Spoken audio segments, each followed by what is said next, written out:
जी अस्सलाम वालेकुम। Cambridge international as and A level का हम पेपर शुरू करने जा रहे हैं मई जून 2023। पेपर 5 है, S1 वेरिएंट 1 है। आए इसे शुरू करते हैं। क्वेश्चन 1 है, a summary of 50 values of x gives. 50 values हमें दी हुई हैं एक्स की, और उसका जो समेशन एक्स माइनस क्यू है, क्यू एनी कांस्टेंट है, उसका वो इक्वल है 700 के summation x minus q whole square, q any constant है, उसका वो इक्वल है 14, 20 to 35। तो वेयर के इज कांस्टेंट, के is constant. Find the standard deviation of these values of x. इसका स्टैंडर्ड डेविएशन मालूम करना है। देखें, स्टैंडर्ड डेविएशन मीन के हमने ये स्टैंडर्ड डेविएशन का फार्मूला होता है, मगर हमें इसके बदले एक्स के बदले एक्स माइनस क्यू दिया हुआ और x minus q whole square का समेशन दिया हुआ है। तो एक्स में से अगर हमारे पास सपोज एक्स है, उसमें से कुछ हम एक्स माइनस ए कोई वैल्यू लेस भी कर दें, तो कोई कांस्टेंट वैल्यू जो स्टैंडर्ड डेविएशन इसका होगा वो ही स्टैंडर्ड डेविएशन इसका होगा। कोई कांस्टेंट वैल्यू थ्रू आउट की लेस करने से कोई इफेक्ट नहीं होता। चाहे मैं प्लस कर दूं कोई वैल्यू इसमें, चाहे माइनस कर दूं, तो उसमें कोई इफेक्ट नहीं आता। When data is coded by the adding और सब्ट्रैक्टिंग, इसमें कोई भी हम ऐड या सब्ट्रैक्ट कर दें किसी डाटा में, constant the standard deviation remain unchanged. Standard deviation हमारा अनचेंज रहता है। Summation x square over n minus summation x square over n whole square, ये सी के इक्वल होगा। Summation x minus q whole square की value दी हुई है, समेशन एक्स माइनस क्यू की वैल्यू भी दी हुई है, इसका होल स्क्वायर है n50, उसने हमें यहाँ दिया हुआ है। तो आप ये देखें कि ये वैल्यूज पुट करने से हमारे पास 9.42 ये स्टैंडर्ड डेविएशन आता है। क्वेश्चन 1 का ये ए पार्ट था। आए बी पार्ट शुरू करते हैं। Given that summation x find the value of Q. Summation x दिया हुआ, क्यू मालूम करना है।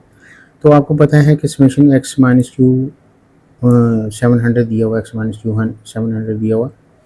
समेशन को अंदर मल्टीप्लाई करें, वेरिएबल के साथ समेशन लगता है, और ये समेशन और एन में फ़र्क नहीं होता। कोई वेरिएबल हो तो आप इधर समेशन लगाते हैं, और मगर जो अगर कोई कांस्टेंट हो तो उसके साथ हम एन लगाते हैं। ठीक है, ये एक चीज़ है। तो समेशन जब इसके साथ मल्टीप्लाई हुआ, ये वेरिएबल है, इसके साथ समेशन लगेगा, इसके साथ लगा तो ये एन है, 700 है, और समेशन एक्स की वैल्यू उसने जो हमें दी हुई है वो यहाँ दी हुई है 2865। ये 2865 हमने यहाँ लगा दिया, -50।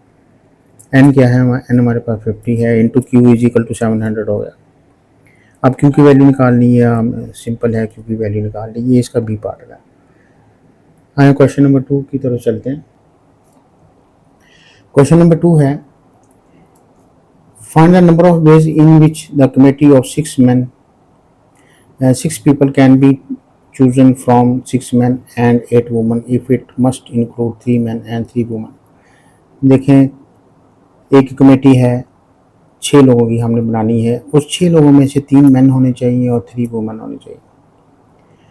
मगर ये चूज़ किस में से करने हैं? चूज़ आपने करने हैं चूज़ फ्रॉम 6 मैन, 6 लोग हैं और 8 वीमेन हैं। इनमें से आपने 6 सेलेक्ट करने हैं।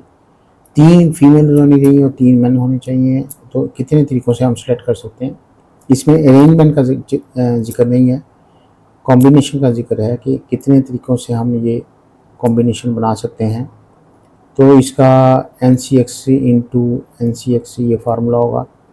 नंबर ऑफ वेज देखें, ये मेन 3 लेने हैं आपने, तो वो मेन में से ही 3 लोग आएंगे, 6 मेन है, और वीमेन जो हैं वो 8 वीमेन हैं, तो 8 में से 3 वीमेन आएंगी। तो आप इसको कैलकुलेट करेंगे तो 1120 ये हमारा आंसर आता है। तो क्वेश्चन नंबर बी की तरफ चलते हैं। A different committee of 6 people is to be chosen from 6 men and 8 women। अब वही चीज़ है कि 6 लोग हमने 6 men and 8 women में से उठाने हैं, तो इसका इतने केसेस बनते हैं। मगर आगे कंडीशन ये है, 3 of 6 men आर ब्रदर। इनमें से 6 लोगों में से 3 तो भाई हैं। Find the number of way in which this committee can be chosen if there are no restriction on the number of men and women. But it must include no more than 2 of the brother. वो कहते हैं इसमें कोई condition restriction नहीं है मगर सिवाय इस बात के कि वो जो भाई हैं 3 उनमें से ज़्यादा 2 भाई आप सेलेक्ट कर सकते हैं, 3 के 3 सेलेक्ट नहीं कर सकते। ज़्यादा का मतलब ये है कि आप चाहे उसमें से कोई भी भाई सेलेक्ट ना करें, चाहे एक भाई सेलेक्ट करें, चाहे 2 भाई सेलेक्ट करें, ये ब्रदर हैं। ब्रदर पर रिस्ट्रिक्शन है, 3 ब्रदर में से आप 2 सेलेक्ट कर सकते हैं, ज़्यादा मीन आप 1 भी कर सकते हैं, आप 0 भी कर सकते हैं, मगर 2 से ज़्यादा नहीं। तो बाकी 2 ये आप 3 ब्रदर में से सेलेक्ट कर लिए, बाकी आपने टोटल 6 सेलेक्ट करने, बाकी 4 आप किस में से सेलेक्ट करेंगे। देखें कि 6 मेन हैं और 8 वीमेन हैं, ये बनता है टोटल 14। इनमें से 3 तो ब्रदर निकाल दें, 11। 3 ब्रदर में से आपने 2 सेलेक्ट कर लिए, बाकी आपने जो 4 सेलेक्ट करने हैं वो अदर में से सेलेक्ट करने हैं। तो अब हमारा ये जो कॉम्बिनेशन ब्रदर और अदर का बनेगा, और इस तरीके से हम 2 भाई आपने सेलेक्ट कर लिए, बाकी 4 उसमें से, अगर एक भाई सेलेक्ट करते हैं बाकी 5 उसमें से, अगर कोई भाई सेलेक्ट नहीं करता बाकी 6 होते उसमें से। सिंपल कैलकुलेट आप करेंगे तो आपके पास ये इसका आंसर आ जाता है। इतने तरीक़ों से हम 28 38 वेज हैं इसको कि हम ये इस कंडीशन के मुताबिक 6 लोग सेलेक्ट कर सकते हैं। आगे क्वेश्चन नंबर 3 की तरफ चलते हैं। Find the number of different arrangement of the 8 letters in the word cocoon. 8 letters हैं जिनकी स्पेलिंग ये है, इनको हम कितने तरीक़ों से रीअरेंज कर सकते हैं, अरेंजमेंट इनकी कितने तरीक़ों से हो सकती है। तो देखिए ये आप काउंटिंग करें तो 8 लेटर्स बनते हैं, इसमें रिपीटेड कितने हैं, ये 2 सी रिपीटेड हैं और 3 जी और रिपीटेड हैं, तो इतने फैक्टोरियल से हम डिवाइड कर देंगे, ये टोटल नंबर ऑफ केसेस बन जाता है। ये तरीका होता है कि जितने टोटल लेटर्स हैं उनका फैक्टोरियल ऊपर रख दें और जितने रिपीटेड लेटर्स हैं उतने फैक्टोरियल से आप डिवाइड कर दें। तो ये इतने तरीक़ों से हम ये सारे ये जो 8 लेटर्स हैं वो हम इतनी अरेंजमेंट्स बनेंगे उसकी। बी पार्ट में वो क्या कह रहा है, find the number of different arrangements of the 8 letters in the word cocoon in which the first letter is O and the last letter is N. वो कहता है इसमें से फर्स्ट लेटर आपका ओ होना चाहिए, लास्ट लेटर एन होना चाहिए। इसमें से मैंने फर्स्ट ओ और लास्ट लेटर को रिजर्व कर लिया। ये जो रिजर्व हो रहे हैं ये अब क्योंकि आगे पीछे नहीं हो सकते तो इसमें से इसको समझे आप गेम में से हम वैसे ही निकाल देते हैं। बाकी कितने बचते हैं 1 2 3 4 5 6, ये 6 बनते हैं। इसमें रिपीटेड कितने हैं, 2 ओ हैं, 2 सी हैं, 2 और 2 सी हैं, तो 2 फैक्टोरियल से डिवाइड कर दें तो इतने नंबर ऑफ बेस बन जाते हैं कि हम इतने तरीक़ों से इस कंडीशन के मुताबिक, ये फिक्सेशन के मुताबिक अगर हम इसकी अरेंजमेंट करना चाहें तो इतने तरीक़ों के मुताबिक हम अरेंजमेंट कर सकते हैं। आए क्वेश्चन नंबर 4 की तरफ चलते हैं। ये कंडीशनल प्रोबेबिलिटी का है कि इसमें गिवन दैट आया तो कंडीशनल प्रोबेबिलिटी ये होता है ए गिवन दैट बी हो तो हम लिखते हैं probability of A intersection B over probability of B. Find the probability that the randomly chosen arrangement of 8 letters in the word cocoon has all 3 O's together given that the 2 C's are next to each other। वो कहता है कि ये 8 letters जो दिए हुए हैं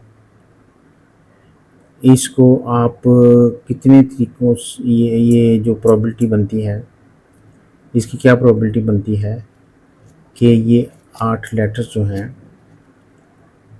आप has all 3 O's together given that the 2 C's are next to each other, कि आप इसमें से जो चूज़ करें तो इस बात की क्या प्रोबेबिलिटी है तो जो चूज़ किया है आपने उसमें दोनों O इकट्ठे हैं और गिवन दैट दोनों C भी इकट्ठे हैं। गिवन दैट मीन कि इन दोनों की इंटरसेक्शन ऊपर आएगी प्रोबेबिलिटी और नीचे वाले की प्रोबेबिलिटी नीचे आएगी। यानी इस बात के आप देखें कि ये कितने केसेस बनते हैं जिसमें दोनों ओ और दोनों सी कंबाइंड आते हैं, दोनों सी और दोनों ओ और दोनों सी को अगर कंबाइंड लिखें बाकी एन ई डी बचे 1 2 3 4 5, ये 5 बॉक्सेस बनेंगे। इनको कितने तरीक़ों से हम शफल करते हैं 5 फैक्टोरियल से। तो हम ये देखें कि ये 5 फैक्टोरियल तो अगर हम कैलकुलेट करें तो हम देखें इसकी हमने क्योंकि प्रोबेबिलिटी निकालनी है तो favourable cases over total cases बनता है। ये हमारा फेवरेबल केसेस है और ये हमारा टोटल केसेस है। टोटल केसेस पीछे हम निकाल चुके हैं कि विदाउट रिस्ट्रिक्शन अगर हम इसकी अरेंजमेंट करें तो 3360 बनता है।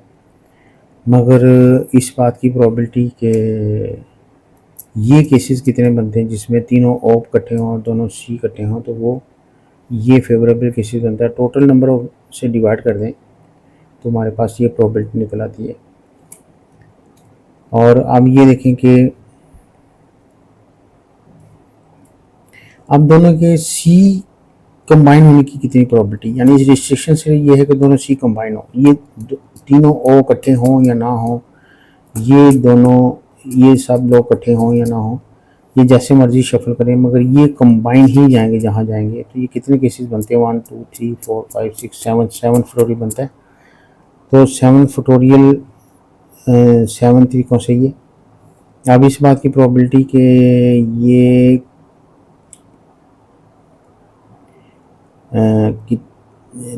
इसकी बात की प्रोबेबिलिटी निकालने के लिए फेवरेबल को हम टोटल से डिवाइड कर देते हैं तो हमारे पास ये केस आ जाता है। और आप इसकी वैल्यू और इसकी वैल्यू यहाँ पुट कर दें तो सिंपली हमारे पास 1/7 आता है। सिंपल कैलकुलेशन है ये।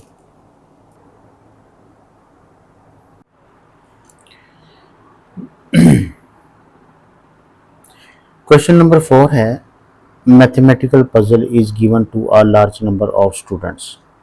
एक मैथमेटिकल पजल है, एक लार्ज नंबर ऑफ स्टूडेंट है और उनको सॉल्व करने के लिए दिया गया और उन स्टूडेंट की में से जो सैंपल लिया गया वो 250 है।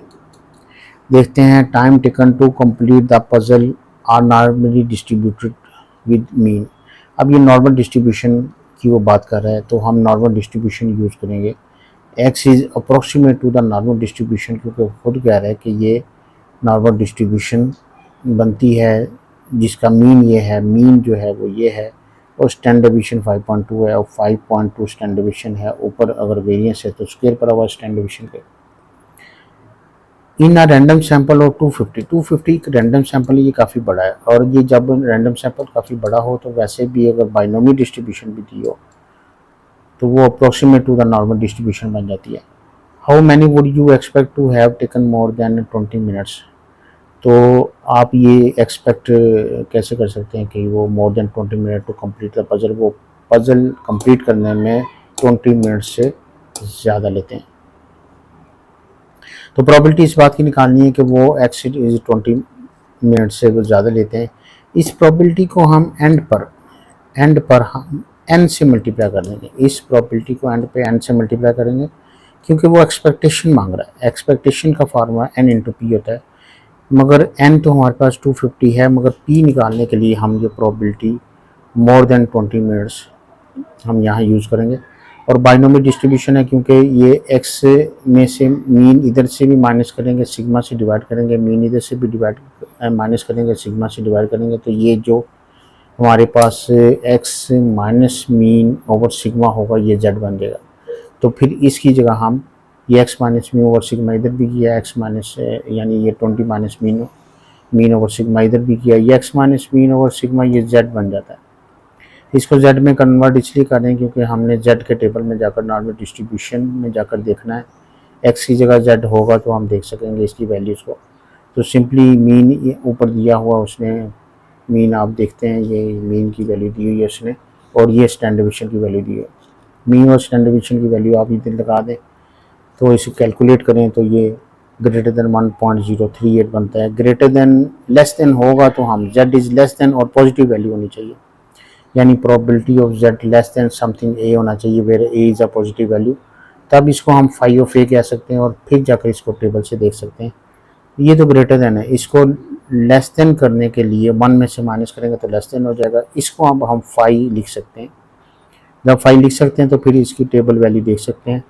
टेबल से जाकर आप नॉर्मल डिस्ट्रीब्यूशन के टेबल से जाकर 1.0 को 3 के नीचे देखेंगे और फिर 8 के सामने देखेंगे, ये वैल्यू बनती है। ये इसको 1 में से माइनस कर दें तो ये प्रोबेबिलिटी निकल आती है। अब एक्सपेक्टेशन निकालने का मैंने फार्मूला आपको बताया कि n इंटू पी होता है। तो एक्सपेक्टेशन ऑफ एक्स निकालना है तो n आपको 250 पहले ही दिया हुआ है इस जगह पर, और प्रोबेबिलिटी आप निकाल चुके हैं। ये इन दोनों को मल्टीप्लाई करेंगे तो ये आपके पास expectation of x up to 3 significant figure आ जाता है। ठीक है जी, आगे चलते हैं इसके बी पार्ट की तरफ। इसका बी पार्ट है all the students are given a second puzzle to complete. अब सेकंड पजल कंप्लीट करने के लिए तमाम स्टूडेंट को दिया गया है सेकंड पजल।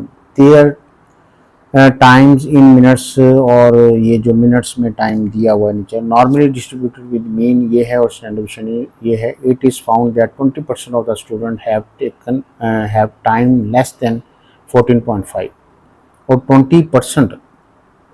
20% आप यू नो कि 20% मीन 100 से डिवाइड कर दें और 0.2 आता है, तो 0.2 जो है वो 14.2 student have time taken less than, यानी 14.5 से लेस देन जो है वो 20% स्टूडेंट ऐसे हैं जो 14.5 मिनट से लेस देन में वो सॉल्व कर लेते हैं। और 67% स्टूडेंट वो हैं जो 18.5 मिनट से लेस देन से ग्रेटर देन उस प्रॉब्लम को सॉल्व कर लेते हैं। ये दो कंडीशंस उसने हमें दी हुई हैं, एक ये है और एक ये है। इसको z में अगर आप कन्वर्ट करना चाहते हैं x माइनस मी और सिग्मा कर दें, इधर भी x माइनस मी और सिग्मा कर दें, ये z बन जाता है। अब इसकी वैल्यू जो है z की वो 0.5 है और उससे लेस देन है, यानी कि ये एरिया, तो ये एरिया 0.5 से लेस देन है, तो मीन कि ये इस तरफ होगा, तो इस तरफ जितनी भी वैल्यूज़ होती हैं वो नेगेटिव होती है, उधर जितनी भी a की वैल्यूज़ होती हैं वो पॉजिटिव होती हैं। तो इधर जो भी है ये वैल्यू z की, ये जो भी वैल्यू बनती है हम इसे a एज्यूम कर लेते हैं, मगर a की वैल्यू हम यहाँ लिख देते हैं ये 14.5 माइनस मीन ओवर सिग्मा, ये नेगेटिव वैल्यू, ये सारी नेगेटिव वैल्यू। तो माइनस इसलिए रखा है कि क्योंकि ये इस तरफ है, इससे इसका लेस देन करें तो 0.5 आता है, तो ये कंफर्म हो जाता है कि ये एरिया जो ऑक्यूपाई करता है वो लेस देन 0.5 है, तो इधर ही होगा ये। तो ये z is less than minus a है, तो इसे पॉजिटिव करने के लिए, इसके पॉजिटिव करने के लिए 1 में से माइनस कर देते हैं 5 ऑफ ए। 1 को उस तरफ ले जाएं 0.8 बन जाता है। अब हमने तो ए की वैल्यू फाइंड आउट करनी है, 5 को उससे ले जाएं 5 इनवर्स बन जाता है, तो 5 इनवर्स मीन आपने एरिया से वैल्यू को z की वैल्यू देखनी है। अब जब टेबल से इसकी वैल्यू देखेंगे तो 0.8 को अगर आप देखेंगे तो ये आपको टेबल से ये वैल्यू मिल जाती है। तो यहाँ ये जो वैल्यू हमने निकाली है ये माइनस, अब ये क्योंकि हमें z की वैल्यू माइनस से चाहिए, यहाँ वैल्यूज पुट करनी है हमने, a की वैल्यू हमने निकाल ली है, मगर हमें यहाँ a की वैल्यू पुट कर दें या हम दोनों तरफ पहले माइनस लगा लें, इसकी वैल्यू जो बनती है माइनस a की वैल्यू यहाँ पुट कर दें। हमने माइनस a की वैल्यू इस जगह पे पुट कर दी है और x minus mean over sigma, x एक माइनस a की वैल्यू पुट कर दी 14.5 माइनस मीन ओवर सिग्मा यहाँ हमने लगा दिया और सिंपली इसको कैलकुलेट किया हमने, तो ये एक इक्वेशन बन गई हमारे पास। सेकेंड इक्वेशन इसकी थी कि probability x is greater then this one, तो इसको भी z में कन्वर्ट कर लेते हैं, x minus mean over sigma किया तो ग्रेटर देन, इस यहाँ भी this minus x over sigma किया और इस पूरे को मैंने माइनस से इसलिए कह दिया कि ये ग्रेटर देन है, यानी कि यहाँ से इस तरफ ये सारा एरिया ये 0.5 है और 0.5 समथिंग 0.17 ये होगा और इसको कैलकुलेट किया तो ये बन गया। ये सारा एरिया हमारे पास, क्योंकि ये इधर है ए, क्योंकि ये इससे ग्रेटर देन है तो डेफिनेटली इधर होगा, तो ये फिर माइनस की वैल्यू हो गई, तो ये ए हमारा नेगेटिव है। Probability of z is less than a, ये ग्रेटर देन, यहाँ ए की वैल्यू माइनस थी तो इसे फ्लिप करने से ये नेगेटिव कैंसिल हो जाएगा। जब आप ये ग्रेटर देन माइनस है तो इसे जब आप फ्लिप करेंगे तो ये फिर पॉजिटिव हो जाएगा, और इसे जेड लेस देन ए ही होना चाहिए, तभी हम फाई ऑफ ए लिख सकते हैं। इसको दूसरी तरफ ले जाएं आप, नेगेटिव ये इन्वर्स हो जाता है, तो इसको आप टेबल से जब देखेंगे तो ये वैल्यू आ जाएगी, मगर हमें ये नेगेटिव चाहिए। दोनों तरफ नेगेटिव से माइनस कर दें तो माइनस ए की वैल्यू आप दोबारा इस जगह पर आकर रखेंगे। यहाँ ये जो वैल्यू थी ये 18.5 minus mean over sigma equal to minus a था। इसमें आप माइनस ए की वैल्यू यहाँ पुट कर दें, हमने यहाँ माइनस ए की वैल्यू पुट कर दी, ये एक एक्सप्रेशन बनता है। यहाँ से मीन की फॉर्म में आप बना लें इसको, ये एक सेकंड इक्वेशन बन जाती है। ये फर्स्ट इक्वेशन, ये सेकंड इक्वेशन, ये दोनों को साइमल्टेनियसली सॉल्व करेंगे तो मीन और स्टैंडर्ड डेविएशन आपके पास ये आ जाएगा। तो वही कह रहा था कि मीन और स्टैंडर्ड डेविएशन फाइंड आउट कर दें, हमने ये फाइंड आउट कर दिया। क्वेश्चन नंबर 5 है, population of the 150 villages in the UK to the nearest hundreds are summarise in the table. अब 150 विलेजेस हैं यूके के अंदर और ये हंड्रेड्स में हैं नियरेस्ट, तो are normally are summarise in the table. इसको इस टेबल में इस तरह से समराइज किया गया है कि 8 जो हैं विलेज ऐसे हैं जिनमें पॉपुलेशन 100 से लेकर 800 तक है, और 12 विलेजेस ऐसे हैं जिनमें मोर देन 900 और लेस देन 1200 वगैरह है, एंड सो ऑन। तो इसकी क्लास बाउंड्री, क्योंकि वो ये कह रहा है कि आगे draw the histogram represent this information, histogram बनाने के लिए हमें क्लास बाउंड्री और फ्रीक्वेंसी डेंसिटी चाहिए होती है। क्लास बाउंड्री बनाने का ये तरीका है कि ये अपर क्लास है, ये लोअर क्लास है, ये अपर क्लास है। अपर क्लास और लोअर क्लास कैसे हैं ये देखें कि ये 100 माइनस 800 और 900 माइनस 1200। तो अच्छा, इसमें आप ये देखें कि ये आपका लोअर लिमिट है, ये अपर लिमिट है। अब लोअर लिमिट और अपर लिमिट का यहाँ से देखें डिफरेंस कितना है, ये 100 का डिफरेंस है, यानी 800 अगर आप निकाल देते हैं 900 में से, दिस माइनस दिस करें तो 100 आता है, इसका हाफ कर लें तो 50 आता है। यानी लोअर लिमिट और अपर लिमिट का, यानी लोअर लिमिट और अपर लिमिट का आप अगर ये क्रॉस लेते हैं इसके डायगोनल में, आप इसका डिफरेंस लेते हैं, उसका हाफ कर लें 50-50। इस तमाम क्लास लोअर लिमिट में से आप इसको माइनस कर दें और अपर लिमिट में प्लस कर दें, तो आपके पास ये क्लास बाउंड्री बन जाएगी। और फ्रीक्वेंसी डेंसिटी बनाने के लिए फार्मूला आता है फ्रीक्वेंसी ओवर क्लास विड्थ।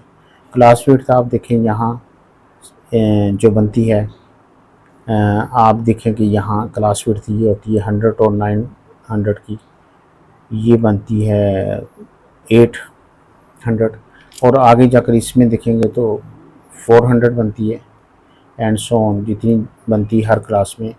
अगले में 800 बनती है, फिर ये 1600 बनती है, और इसी तरीके से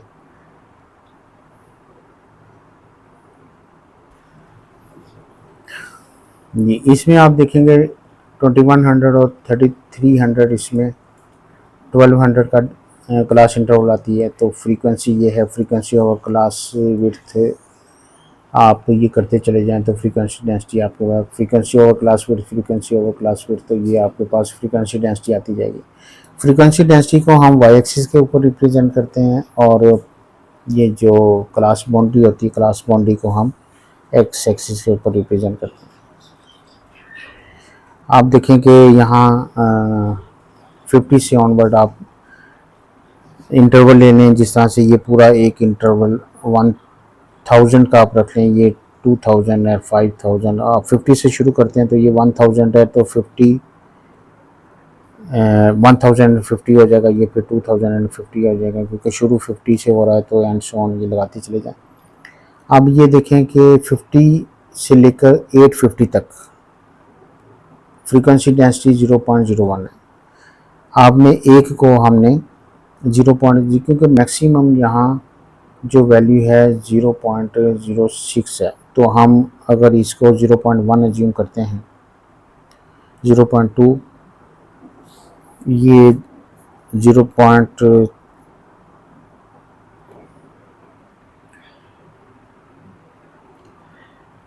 draw the histogram to represent this information. आप वाई एक्सिस पर फ्रीक्वेंसी डेंसिटी ली थी हमने, क्लास बाउंड्री हमने एक्स एक्सिस पर ली थी। अब 50 से लेकर 850 तक, 50 से लेकर 850 इस जगह पर आता है, तो हमने इसको अब वाई एक्सिस के लॉन्ग कितना उठाना है, 0.01, 0.01 एक बॉक्स को हमने 0.01 कह दिया, 0.2, 0.02, 0.03 और 0.04, 0.05 और 6। अब एक बॉक्स मैक्सिमम हमारे पास 0.6 तक है, तो हमने ये इसे 0.6 हर बॉक्स को हमने 0.01 के इंटरवल के साथ लिया। सिंपली ये वैल्यूज़ वाई एक्सिस और एक्स एक्सिस पर लेकर इसको प्लॉट करेंगे तो आप हिस्टोग्राम बन जाएगा। एक एग्जांपल ले लेते हैं, जिस तरह 1250। अब 1250 कहाँ आता है, 1250 हमारे पास यहाँ आता है और 0.06, ये 1250 यहाँ से हमारे पास शुरू होता है, ये 1250 है और आगे 2050, ये 2050, 1250 और 2050 के दरमियान इसको हमने उठाना है 0.63 तक। 0.6 ये है, 3 बॉक्स ऊपर तक और लेकर गए हम, तो ये एक हिस्टोग्राम का ग्राफ हमारे पास बन गया, कंप्लीट हो गया। Write down the class interval which contain the median for this information. अब मीडियन का फार्मूला n/2th आइटम होता है, n हमारे पास आप इसका फ्रीक्वेंसी का सम करें तो 150 है। ये हमने डाटा लिया है, ये प्रीवियस जो हमारे पास ये इंफॉर्मेशन है, ये सारा हमने इसको हॉरिजॉन्टल लिखा हुआ है तो इसको हमने वर्टिकल लिख दिया। तो इसको, इस डाटे को हमने एक वर्टिकल फॉर्म में लिख दिया। फ्रीक्वेंसी का सम हमारा 150 है और ये जो 150 होता है यही हमारा n होता है। n की जगह 150 लगा दें, 150 और 2th item 75th item. 75th item आप क्यूमुलेटिव फ्रीक्वेंसी में जाकर देखें, क्यूमुलेटिव फ्रीक्वेंसी कैसे बनेगी। 8 को वैसे का वैसे लिख दें, इसे और इसे प्लस करके यहाँ जिग जैग करते जाएँ, ऐसे और फिर ऐसे और फिर ऐसे, इसमें ये प्लस करें ये, इसमें ये प्लस करें ये, तो आप देखेंगे इसका और ये वैल्यू टोटल ये सम सेम होगा। ये इसकी मैक्सिमम क्यूमुलेटिव फ्रीक्वेंसी की मैक्सिमम वैल्यू, लास्ट वैल्यू और फ्रीक्वेंसी का सम ये इक्वल होगा। तो 75th आइटम आप इसमें देखें किस में आ रही है, 118 में आ रही है। 118 के सामने आप देखेंगे यही मीडियन क्लास होगी। सी पार्ट की तरफ चलते हैं। Find the greatest possible value of the inter quarter range for the population of the 150 villages. Inter quarter range का फार्मूला Q3 - Q1 होता है, तो ये मैक्सिमम होता है, ये मिनिमम होता है। तो Q3 का फार्मूला 3n/4 है, पहले निकाल लेते हैं। Q1 भी निकाल लेते हैं, वो n/4 वैल्यू होती है, फर्स्ट क्वार्टर और थर्ड क्वार्टर या अपर क्वार्टर, लो क्वार्टर भी कहते हैं इसको। तो n की जगह 150 लगा दें, 3/4 multiply by 150th value. n हमारे पास 150 है, यहाँ सिंपली कैलकुलेट किया हमने तो 11 2.5 वैल्यूज़ आ गई। और ये हमारे पास 112.5 ये वैल्यू किस में पाई जाती है, 112.5 अगर आप इसमें देखें तो वो भी इसी में लाई करती है। तो ये हमारे पास एक मीडियन ये क्लास है हमारे पास।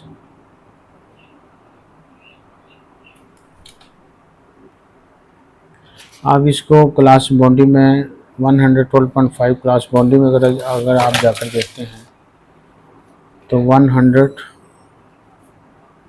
इसकी वैल्यू बनती है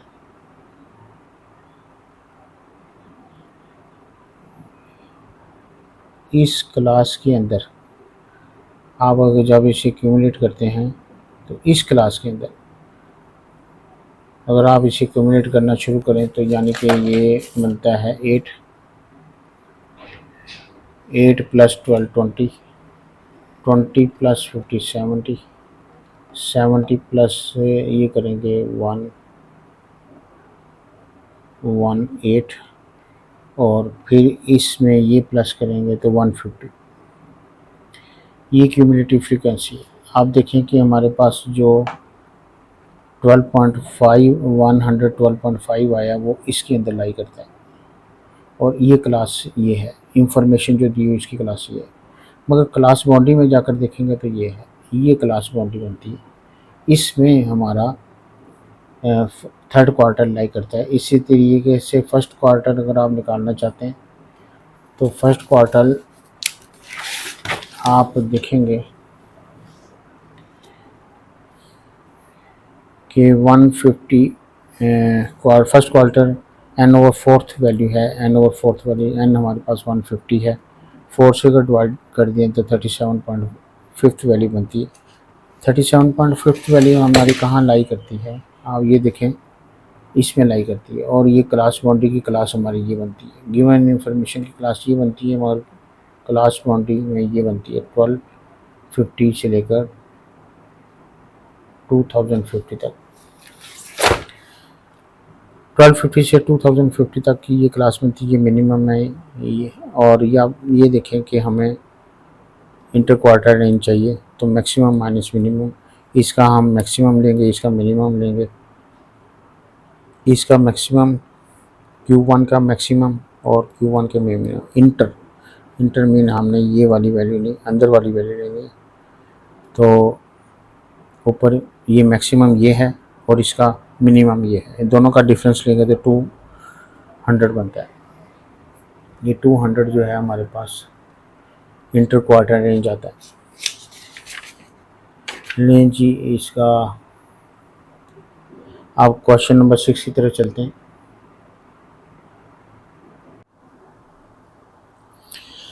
ये क्वेश्चन नंबर 6 है। अली हैज़ 4 साइडेड डाइस, यानी मतलब क्या है इसका, ये एक डाइस है जिसकी 4 साइड्स हैं और इस तरह की कितनी हैं, इस तरह की हमारे पास 4 डाइस हैं। एक ये हो गई, एक डाइस ये है, एक ये है। इस तरह से हमारे पास 4 फेयर डाइस हैं, 4 फेयर डाइसिस हैं। ये डाइस है हमारे पास, ये हमारे पास डाइस हैं, 4 फेयर डाइस हैं, ठीक है। और इन पर नंबर क्या लिखे हुए हैं, हर एक पे 1 2 3 4 ये नंबर लिखा हुआ है। इस पर भी 1 2 3 4 और इस पर भी 1, एक साइड पे 1, एक पे 2, एक पे 3, एक पे 4। इस तरह से हमारे पास ये नंबरिंग हुई है 1 2 3 4।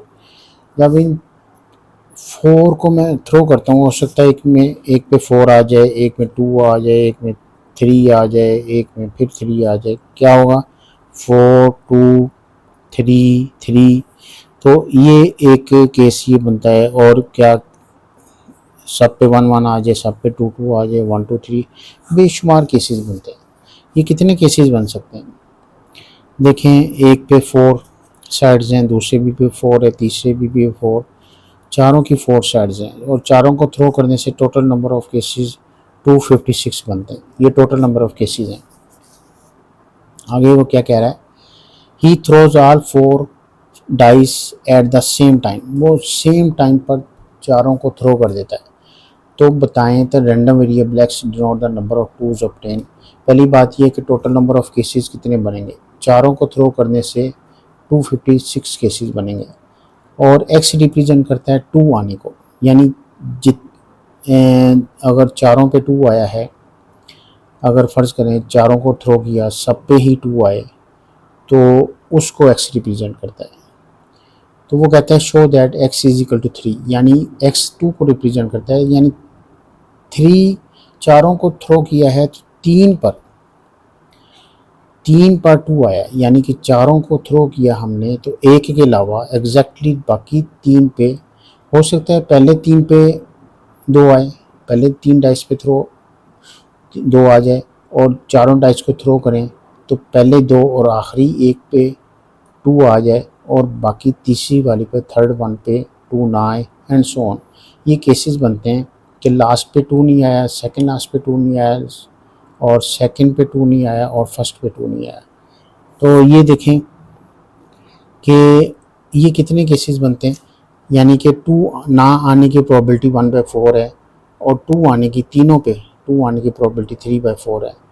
यानी 3 केसेस ऐसे हैं जो फेवरेबल हैं 4 में से, एक केसेस ऐसा है जो फेवरेबल नहीं है 4 में से। ठीक है, तो इस तरह के ये कितने केसेस हैं, 1 2 3 4 केसेस हैं। या तो सबको आप ऐसे कर लें कि इस पे 2 आने की प्रोबेबिलिटी जो है वो 2 आने की प्रोबेबिलिटी जो है वो 1/4 है और फिर 2 आने की प्रोबेबिलिटी 1/4 है और फिर 2 आने की प्रोबेबिलिटी 1/4 है और 2 ना आने की प्रोबेबिलिटी 3/4 है। तो आप देखें कि ये दूसरे पे भी जब आप ये देखेंगे कि उसी पे भी यही आएगा, ये 3 कहीं और आ सकता है। तो ये कितने केसेस बनते हैं, यहाँ तो इस तरह से कर लें, 2 आने की प्रोबेबिलिटी 1/4 है, 2 आने की प्रोबेबिलिटी 1/4 है, 2 आने की प्रोबेबिलिटी 2 ना आने की प्रोबेबिलिटी 3/4 है और 2 आने की प्रोबेबिलिटी 1/4 है। तो एंड सो ऑन। आप देखेंगे इस पे भी 3 टाइम्स 1/4 है, 3 टाइम्स 1/4 है और 1 टाइम्स 3/4 है, 1 टाइम 3/4 है। तो इस तरह की केसेस 1 2 3 4 बनते हैं। तो आप लहदा कैलकुलेट करने के बदले एक ही दफ़ा कैलकुलेट करके उसको 4 से मल्टीप्लाई कर दें। तो आप इसको कैलकुलेट करेंगे, जब ये 4 से कैंसिल हो जाता है, 3 4 4 जार 16 16 4 जार 64, तो 3/64 ये हमारे पास प्रोबेबिलिटी एग्जैक्टली 3 पे 2 आने की, यानी x2 को रिप्रेजेंट करता है। कितनी दफ़ा 2 आया है, 3 पे 2 आया है। तो इस बात की प्रोबेबिलिटी 3/4 है। जब 4 डाइस को थ्रो किया जाता है तो किसी 3 पे 2 आए, तो ये है इसकी प्रोबेबिलिटी। तो अब ये देखें कि ये कह रहा था 3/4 प्रूव करें, तो हमने 3/4 इसको प्रूव कर दिया। और इसको आप इस तरीके से भी कर सकते हैं, बाइनोमियल एक्सपेंशन लगा दें। आपने 4 डाइस को थ्रो किया है, किसी 3 पे 2 आना चाहिए और 2 आने की प्रोबेबिलिटी जो 1/4 है और 2 ना आने की प्रोबेबिलिटी 3/4 है। और x रिप्रेजेंट करता है 3 को और n रिप्रेजेंट करता है 4 को। तो 4 - 3 करेंगे तो आपके पास ये कैलकुलेट करेंगे तो 3/64 आ जाता है। तो ये इसका A पार्ट था। अब B पार्ट की तरफ चलते हैं। अच्छा, B पार्ट है complete the following probability distribution table for x। ये x की वैल्यू हमें 0 1 2 3 4 अप टू 4 तक दी हुई है और प्रोबेबिलिटी ये किसी पे भी 2 ना आने की प्रोबेबिलिटी 81 और 256 ये गिवन है और किसी 3 पे 2 आने की प्रोबेबिलिटी 3/64 ये हमने प्रूव भी किया था ऊपर। और चारों पे जो 2 आने की प्रोबेबिलिटी 1/256 है। अब देखें कि किसी एक पे, यानी किसी एक डाइस पे 2 आया, इसकी प्रोबेबिलिटी निकालें और किसी 2 पे किसी भी 2 डाइस पे 2 आया, इस बात की प्रोबेबिलिटी ये निकालनी है हमने। ये हम निकाल के यहाँ रखी है। अब ये निकली कैसे हैं ये देखते हैं कि x रिप्रेजेंट x इस बात को रिप्रेजेंट कर रहा था कि the random variable x denote the number of 2s obtain, यानी ये 2 को ऑब्टेन करने की प्रोबेबिलिटी को, ये 2 के आने की प्रोबेबिलिटी को, चांसेस को रिप्रेजेंट करता है। और इसकी प्रोबेबिलिटी आ गया, यानी किसी पे भी x रिप्रेजेंट 0 मीन किसी पे भी 2 नहीं आया, x 2 को रिप्रेजेंट करता है कि 2 कितनों पे आया। 1 का मतलब x इज इक्वल टू 1 का मतलब किसी एक डाइस पे 2 आया, किसी 2 डाइस पे 2 आया, किसी 3 डाइस पे एंड सो ऑन।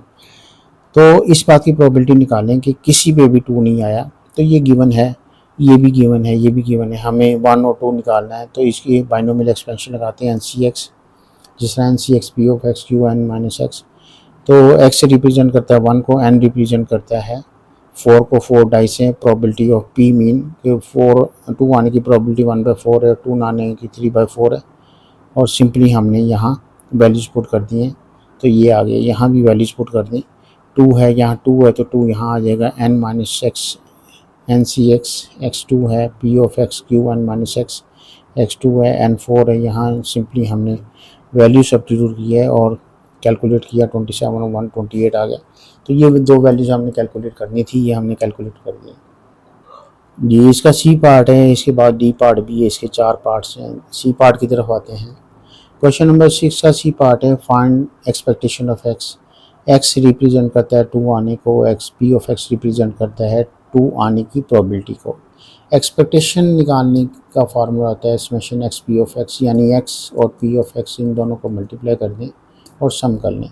हम एक्स और पी ऑफ एक्स को मल्टीप्लाई करते हैं और इसका सम करते हैं। 256 और 256 ये 1 आ जाता है। Ali throws the 4 dice at the same time on 96 occasions. अब देखें कि अब इसकी एक्सपेक्टेशन निकालनी है कि एक्सपेक्टेशन ये होती है कि आप जी expectation summation x p of x है, यानी एक्स और पी ऑफ एक्स को मल्टीप्लाई करके इसका सम कर लें तो यही आपकी एक्सपेक्टेशन होती है। एक्सपेक्टेशन ऑफ एक्स जो निकला है वो 1 निकली है यहाँ।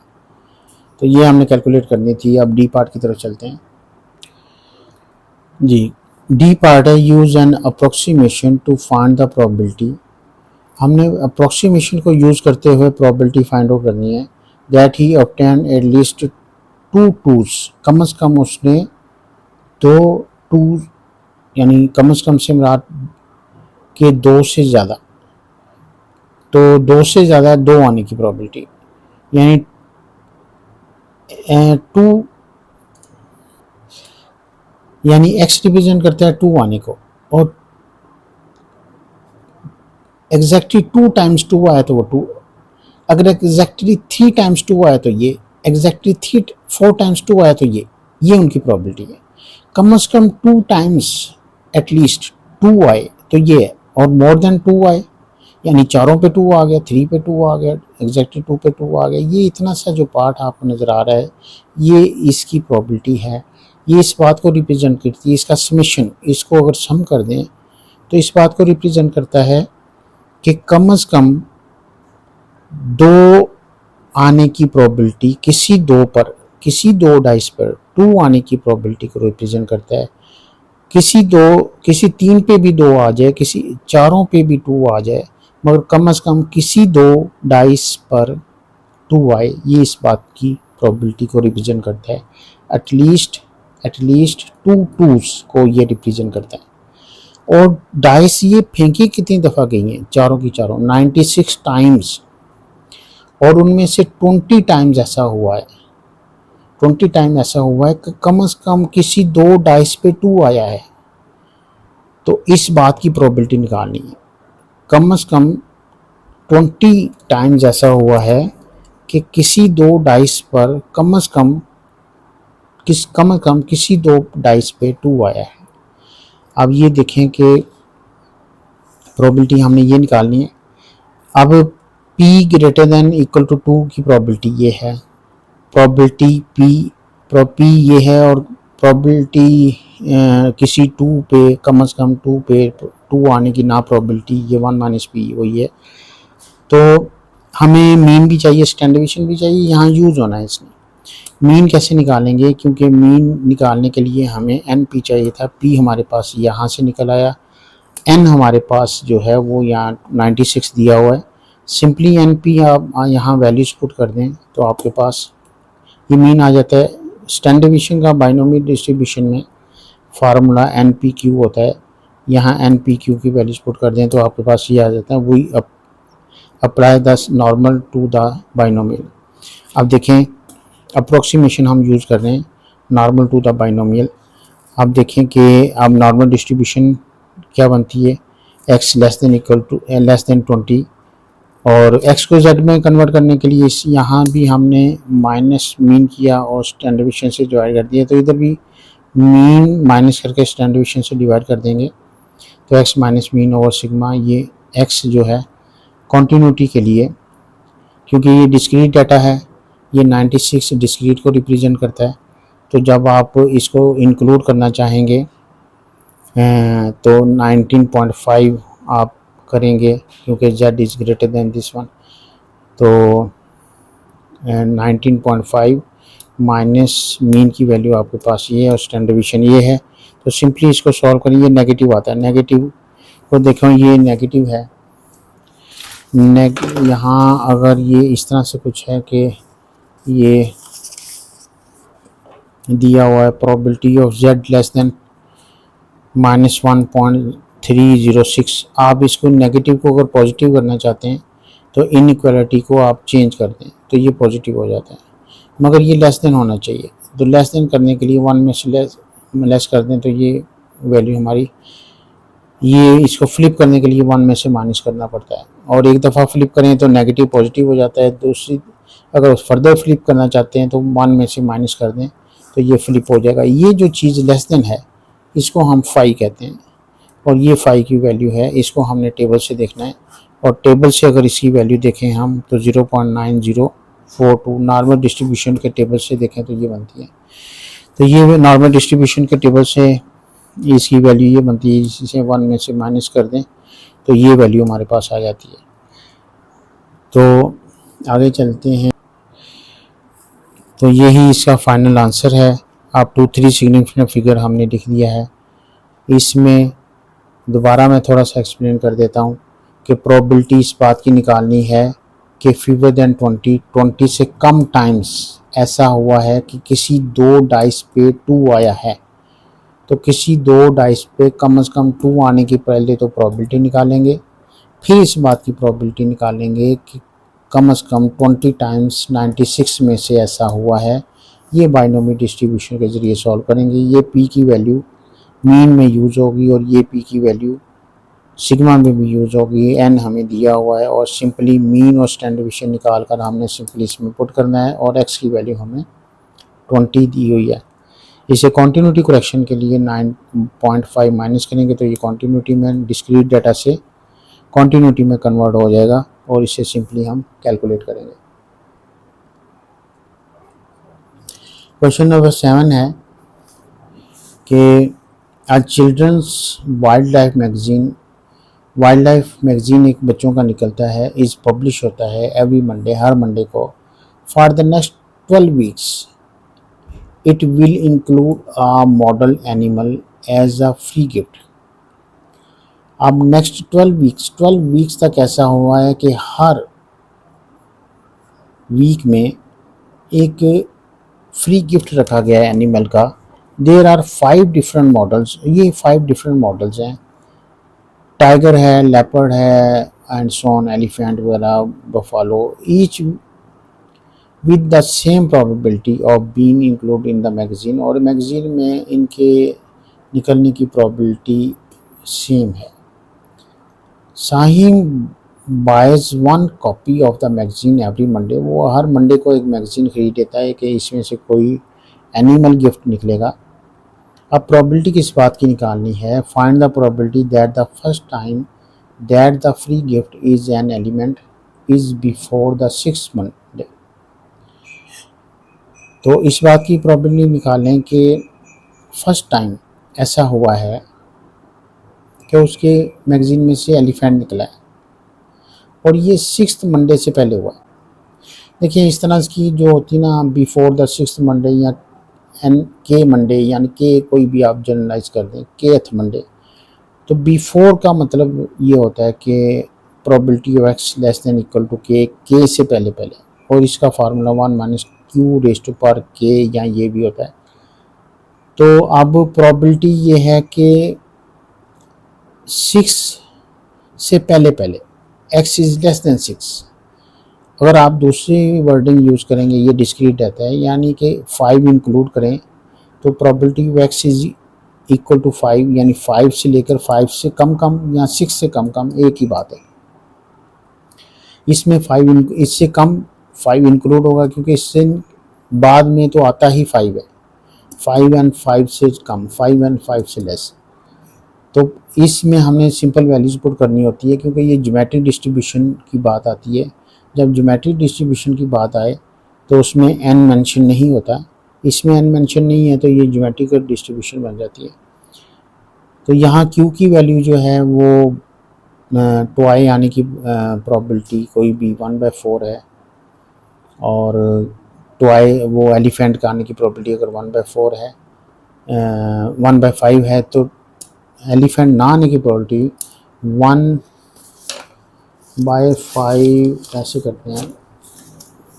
अगर एलिफेंट की प्रोबेबिलिटी किसी भी टॉय के आने की, एलिफेंट की बात करें तो एलिफेंट के आने की प्रोबेबिलिटी 1/5 है, और एलिफेंट ना आने की प्रोबेबिलिटी पी डैश या क्यू कह दें, तो एलिफेंट ना आने की प्रोबेबिलिटी 1 में से माइनस कर दें तो 4/5 ये एलिफेंट ना आने की प्रोबेबिलिटी। तो यहाँ क्यू की वैल्यू 4/5 है, के 5 को रिप्रेजेंट करता है, यहाँ के 5 को रिप्रेजेंट करता है, ये के 5 को रिप्रेजेंट करता है, के की जगह 5 लगाएं, कैलकुलेट करें, ये आ जाता है। यहाँ पी ये है, क्यू ये है, और सिंपली ये है। बी पार्ट है, find the probability that Shaheen will get more than 2 elephants in the 12 magazine. अब उसने 2 मैगजीन में से 12 मैगजीन में से ऐसा हुआ है कि उसके 2 से ज़्यादा एलिफेंट निकले, इस बात की प्रोबेबिलिटी निकालें। अब टोटल नंबर ऑफ मैगजीन्स कितने हैं, वो कितनी देर तक उसने परचेज करता रहा है, इस बात का जिक्र नहीं है, इसमें एक्स का जिक्र है, ये एक्स को रिप्रेजेंट करता है।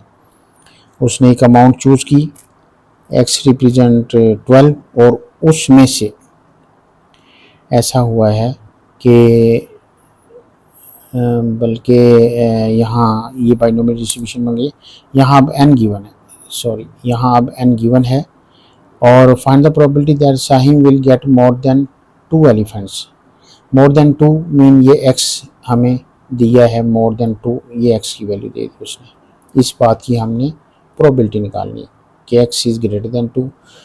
2 से ज़्यादा एलिफेंट निकले हैं, और जबकि उसने मैगज़ीन कितने लिए थे, 12 मैगज़ीन में से उसने जब 12 मैगज़ीन को खोला तो 2 से ज़्यादा ऐसे मैगज़ीन थे जिनमें से एलिफेंट निकला है, तो यहाँ n 12 को रिप्रेजेंट करता है, और एलिफेंट के आने की प्रोबेबिलिटी 1/5 है, और ना आने की 4/5 है। दिस इज़ बाइनोमियल डिस्ट्रीब्यूशन, ये बाइनोमियल डिस्ट्रीब्यूशन है NCX P of x की 1 - x। तो अब इस बात की प्रोबेबिलिटी कि मोर देन टू मीन कि अगर आप लेस देन 1 में से आप लेस देन 2 कर दें तो ये की बात है, क्योंकि मोर देन 2 निकालना 2 से यानी 3 से लेकर 12 तक कैलकुलेट करना मुश्किल है। आप 2 से लेस देन की प्रोबेबिलिटी निकालना इजी है, मगर ये हमें रिक्वायर्ड नहीं है। जो रिक्वायर्ड ना हो वो निकाल लें, और उसमें से 1 में से माइनस कर दें तो वो निकल आता है जो रिक्वायर्ड हो। तो लेस देन 2 की प्रोबेबिलिटी जो है वो 0, 1, 2 बनती है। आप ये कैलकुलेट करें, binomial distribution NCX P of x की 1 - x की वैल्यू लगाएं, यहाँ x 0 है, तो NCX ये बन जाता है हमारे पास n हमारे पास 12 है, ये 0 NCX P of x Q1 - x, और NCX P of x Qn - x, और ये 12 - 2 करेंगे, 12 - 2 तो ये 10 बन जाएगा। तो इसको सिंपली आप कैलकुलेट करें तो ये आपको अप टू 3 सेकेंड फिगर आपके पास वैल्यू आ जाती है कि 12 मैगज़ीन में से 2 मैगज़ीन में से उसका एलिफेंट निकला, ये इस बात की प्रोबेबिलिटी है। और हमने by using the binomial distribution ये कैलकुलेट किया है। बाइनोमियल डिस्ट्रीब्यूशन तब यूज़ करते हैं जब m गिवन हो, और ज्योमेट्री तब यूज़ करते हैं जब m अननोन हो, ठीक है। तो ये हमने बाइनोमियल डिस्ट्रीब्यूशन यूज़ किया। इसका सी पार्ट है, find the probability that after 5 weeks Shahim has exactly 1 of each animal, यानी 5 वीक के बाद उसके पास हर एनिमल मौजूद था।